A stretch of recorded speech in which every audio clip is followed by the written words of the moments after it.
where one state in India has become a symbol of anti-Sanatan Dharma. भय का माहौल है, लोग जाने से डरते हैं, महिलाएं और बच्चियां वहां पे जाने से डरते हैं, बुजुर्ग वहां पे जाने से डरते हैं कि अनुराग ठाकुर और बीजेपी के एमपी 40% कमीशन खाते हैं सरकारी कामों में। Please request the cabinet minister to come to the house. Where we are abusing you and you are abusing us.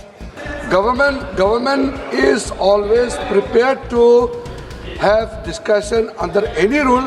ऐसा क्या हुआ जो विपक्ष ने सरकार पर संसद के अपमान करने का आरोप लगा दिया? कल संसद भवन परिसर में कुछ सांसदों के द्वारा ई सिगरेट पीने पर जो बवाल शुरू हुआ वह आज थमा नहीं बल्कि उल्टे और बढ़ गया। पूरी बात बताएंगे। टीएमसी सांसद कीर्ति आजाद ने संसद भवन परिसर में पत्रकारों को क्यों धमका दिया ये भी आपको दिखाएंगे और बात ये भी होगी कि लोकसभा में नेता प्रतिपक्ष राहुल गांधी ने ऐसा कौन सा मुद्दा उठाया जिसे सरकार का समर्थन मिल गया। इन सभी सवालों के जवाब आज की संसद रिपोर्ट में तलाशने की कोशिश करेंगे।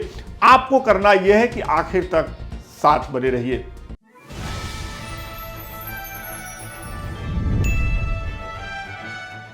12 दिसंबर 2025 संसद के मॉनसून सत्र का एक महत्वपूर्ण दिन। लोकसभा और राज्यसभा की कार्यवाही सुबह 11 बजे शुरू हुई। दोनों ही हाउस में संसद पर हुए आतंकी हमले की बरसी का उल्लेख किया गया और इस आतंकी हमले में शहीद हुए जवानों को श्रद्धांजलि दी गई। आपको मालूम ही है कि साल 2001 में 13 दिसंबर के दिन भारत की संसद पर आतंकी हमला हुआ था। इस हमले को हमारे बहादुर जवानों ने विफल कर दिया था, लेकिन इस दौरान सुरक्षा सेवा, दिल्ली पुलिस और केंद्रीय रिजर्व पुलिस बल के 8 जवानों को सर्वोच्च बलिदान देना पड़ा था। अपनी जान गंवानी पड़ी थी, वो शहीद हो गए थे। इसके अलावा आज देश की संसद में पूर्व गृह मंत्री और लोकसभा राज्यसभा के सदस्य रहे शिवराज सिंह पाटिल के निधन पर भी शोक जताया गया और उन्हें भी श्रद्धांजलि दी गई। शहीद जवानों और पूर्व गृह मंत्री शिवराज पाटिल को श्रद्धांजलि देने के बाद लोकसभा की कार्यवाही दोपहर 12 बजे तक के लिए स्थगित कर दी गई, लेकिन राज्यसभा की कार्यवाही आगे बढ़ी। सभापति सीपी राधाकृष्णन ने विधायी कार्यों को लेना शुरू किया। तभी कांग्रेस सांसद जयराम रमेश ने अपनी जगह से बोलना शुरू किया। लगभग वो चिल्ला रहे थे। उन्होंने कहना शुरू किया कि कोई केंद्रीय मंत्री हाउस में मौजूद नहीं है और ये संसद का अपमान है। आप भी देखिए इन कुछ मिनटों में क्या हुआ। To be laid on the table. Sir, please look at the front row. No cabinet minister is present. Not a single cabinet minister. Not one cabinet minister. Okay. Sir, I will take it up with the I will take it up with the governor. Please. No. This is not. They are on the way.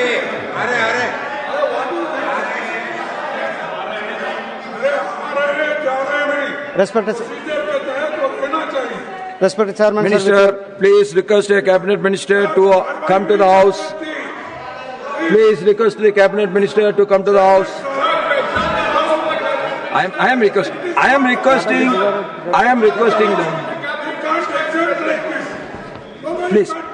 Please take your seat. I am asking you. Yes. I understand. I understand the procedure. Please take your seat. I have requested the minister. कुछ नहीं करना, बैठो। जो ला रहे जा रहे हैं।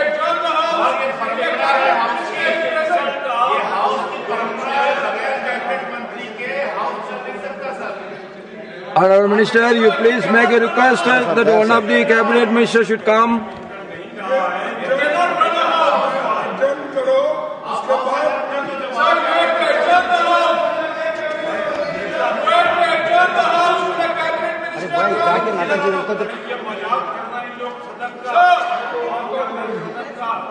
Sir, you have to adjourn the house.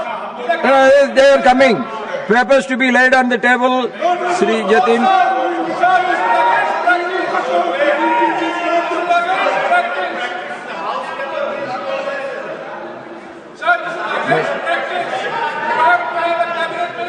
I do agree. Why, Jairamji, you are shouting?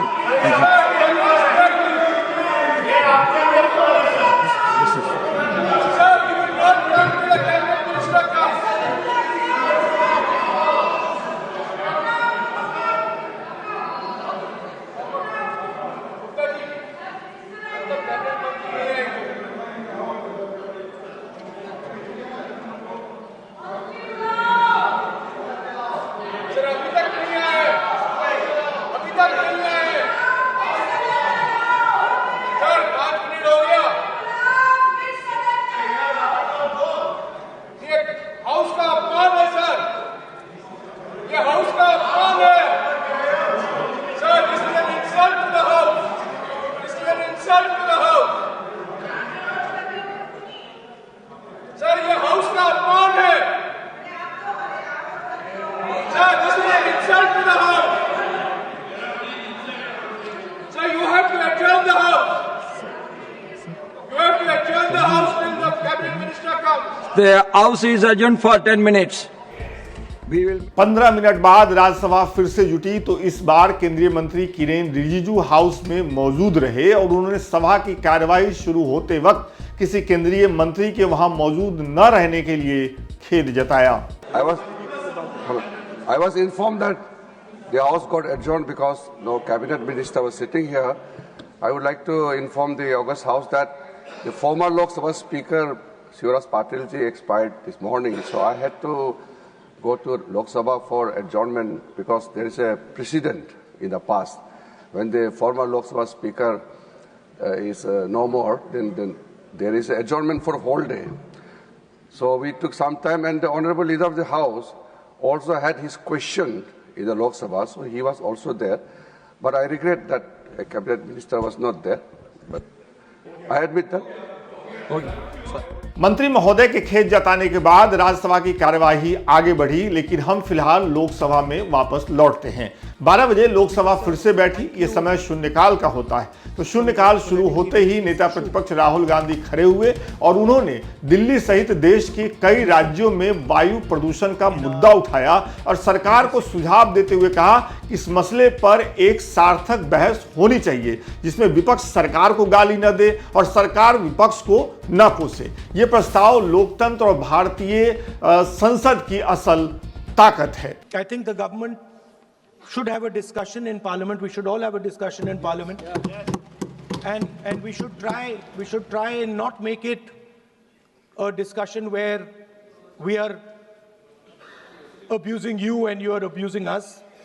I think we should make it a discussion where we are participating, we are showing the country that on this fundamental issue there is agreement, and the best minds are going to be put into place to solve this issue. Thank you. I think it would be good if we have a discussion, detailed discussion, and then the Prime Minister puts in place a plan for each city, methodical, systematic plan on how within the next 5 or 10 years, maybe we cannot resolve the problem, but how we are going to impact the problem and make life for our people easier. Thank you. Rahul Gandhi के सुझाव का सरकार ने समर्थन किया। केंद्रीय मंत्री किरेन रिजिजू ने विपक्ष को भरोसा दिलाया कि सरकार इस मसले पर बहस के लिए तैयार है। Leader of the opposition Rahul Gandhi ji has made a statement in the form of suggestion. The member of the Congress party in the Business Advisory Committee had also raised this issue, and some other parties, and from the government side also. And government from the day one had made our position very clear that on all important matters, government is ready to discuss and also to find out solutions, taking along the suggestions from all the members, including the principal opposition party led by Rahul Gandhi ji.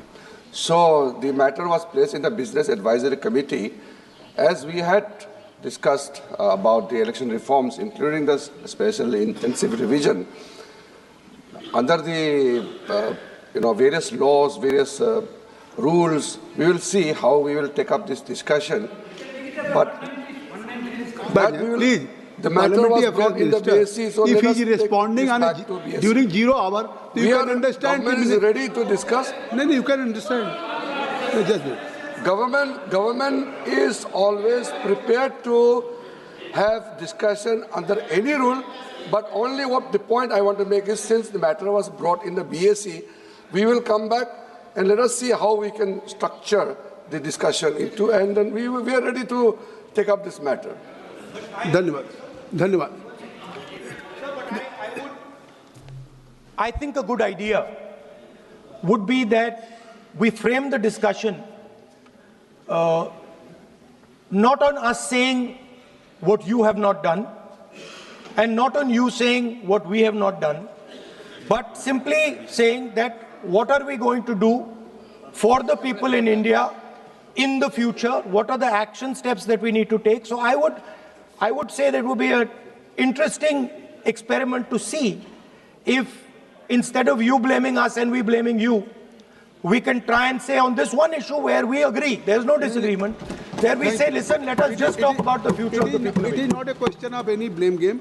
I think so. Minister, Parliamentary Affairs Minister, is also responsible. अगर संसद के पिछले कुछ सत्रों को भी मिला दें तो ये पहला मौका रहा जब जनता के किसी मुद्दे पर पक्ष और विपक्ष सहमत रहे। अब हम सब उम्मीद कर सकते हैं कि जल्द ही इस मसले पर देश की संसद में एक सार्थक चर्चा होगी और उससे इस समस्या का हल निकलेगा या समस्या का हल निकालने की तरफ काम शुरू होगा। शून्यकाल आगे बढ़ा। बीजेपी सांसद अनुराग ठाकुर ने तमिलनाडु के कार्तिकेय दीपम का विषय उठाया और राज्य सरकार पर मद्रास उच्च न्यायालय की मदुरई पीठ के आदेश की अवमानना का आरोप लगाया, जिस पर द्रमुक सदस्यों ने सख्त विरोध दर्ज कराया और हमले के कारण सदन की कार्यवाही, लोकसभा की कार्यवाही दोपहर बाद 2 बजे तक के लिए स्थगित कर दी गई। I want to raise a very important issue where one state in India has become a symbol of anti-Sanatan Dharma. Their ministers are making statements. Against Sanatan Dharma. They objected when Prime Minister was doing his duty for the Ram Temple. At that time, the temple doors were shut. People were forced to approach the court to reach the temple. Even now, sir, the Madurai bench of Madras High Court came down strongly on the Tamil Nadu government, accusing officials of deliberately ignoring its order on lighting the Kartikeya Deepam lamp at the Madurai Thiruparankundaram temple. Sir, there are lathis for the devotees. Hindus are lathi charged. Despite the court order, they are not allowed. Despite the court order, they are not allowed to light the lamp, sir. Sir, my issue is, if there is the Stalin Sarkar, their court came down heavily, they slammed the Stalin Sarkar. I would like to put it on record. To your party member also. Why the police is acting in this I have manner? given an opportunity Why the to your Hindus are party stopped? member also. Sir, he was allowed to Justice raise. G.R. Swaminathan did not mince words. You can't He disturb. said the state has shown willful disobedience of the order and contempt has been committed, sir. If I have given a permission, Sir, the order has been breached, sir. Sir, the order has been breached. The contempt has been committed. Sir, the issue is today, while the Ram Temple issue came, or the Kartikeya Deepam lamp at the Madurai Thiruparan Kundaram temple. Sir, why did not they allow the lighting of the सभा की कार्रवाई 2 बजे तक के लिए स्थगित की। 2 बजे लोकसभा की कार्यवाही फिर से शुरू हुई तो वित्त मंत्री निर्मला सीतारमण ने supplementary demand for grant first batch for 2025-26 पेश किया। फिर इस पर बहस शुरू हुई। राज्यसभा में भी कार्यवाही आगे बढ़ी। पूर्व विदेश सचिव और राज्यसभा सांसद हर्षवर्धन श्रृंगल ने हाउस को बताया कि गोवा के नाइट क्लब में लगी आग के मामले में आरोपी क्लब मालिकों को थाईलैंड से वापस लाने की प्रक्रिया शुरू हो गई है।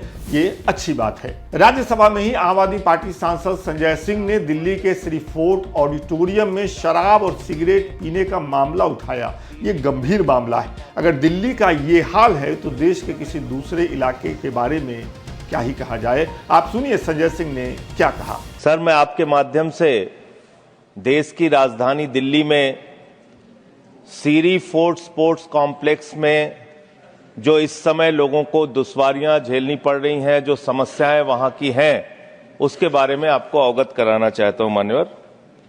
मान्यवर, इस स्पोर्ट्स कॉम्प्लेक्स में क्रिकेट, बैडमिंटन, टेनिस और तमाम स्पोर्ट्स की एकेडमी है।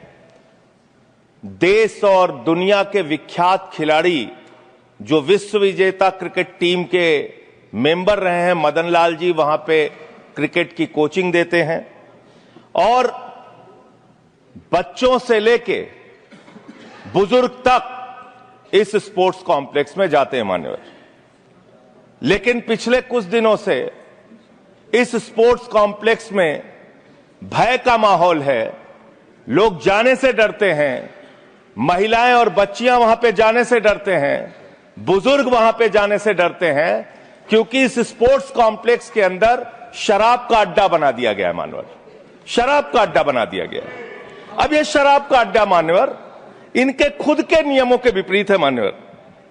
मान्यवर, इस स्पोर्ट्स कॉम्प्लेक्स के लिए जो बायलॉज बनाया गया, उस बायलॉज का नियम 27 ये कहता है, कंज्यूमिंग लिकर और alcoholic drinks and smoking in the premises of the complex is strictly prohibited. Members are requested to cooperate and avoid indulging on drinking or smoking. इसके अलावा इसी एडमिनिस्ट्रेशन ने सर 15 मार्च 2018 को 28 लोगों को मेंबरशिप से सस्पेंड किया, क्योंकि वो स्पोर्ट्स कॉम्प्लेक्स के अंदर शराब पी रहे थे।